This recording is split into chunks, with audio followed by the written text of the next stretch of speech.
त्यांना जय संविधान। तर आज 14 एप्रिल आहे। डॉक्टर बाबासाहेब आंबेडकर भारतीय राज्यघटनेचे शिल्पकार आणि जगातील तमाम शोषितांचे कैवारी डॉक्टर बाबासाहेब आंबेडकर यांच्या जयंती आहे। तर संपूर्ण जगात त्यांची जयंती उत्साहाने साजरी होत आहे।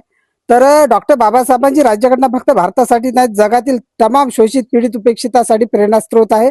आणि आज जे आपण आपल्या देशात लोकशाही नांदते आहे ते डॉक्टर बाबासाहेबांच्या राज्यघटनेमुळे म्हणजे निर्विवाद सत्य आहे, त्रिकालबाधित सत्य आहे। तर मला या दिवशी एक अशी घोषणा करायची, भारतीय राज्यघटना अनुसरत मी आहे एक आज बोलणार भारतातल्या तमाम पुरुष वर्गाला मला एक सांगायचं आहे की आर्टिकल 14 मध्ये भारताच्या राज्यघटनेचे मूलभूत हक्क आहे, त्याच्यामध्ये आर्टिकल 40 त्याच्यामध्ये समानता आहे, म्हणजे स्त्री पुरुष समानता सर्वच जे प्रवाहाच्या बाहेर त्यांच्यासाठी सर्वांसाठी समानता आहे, म्हणजे काही विशिष्ट हे जर वगळले तर समानता आहे।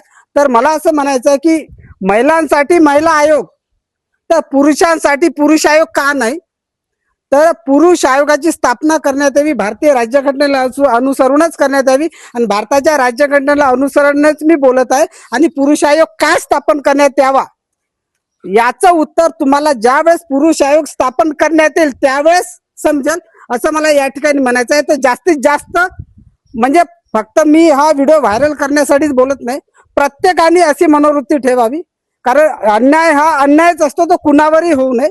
आणि मला या ठिकाणी हेच सांगायचं, यानंतर सुद्धा माझं मत हेच असेल, वारंवार या प्रकारचे मेसेज मी व्हायरल करत राहीन, तमाम लोकांपर्यंत या प्रकारची जागरूकता प्रयत्न करत राहीन।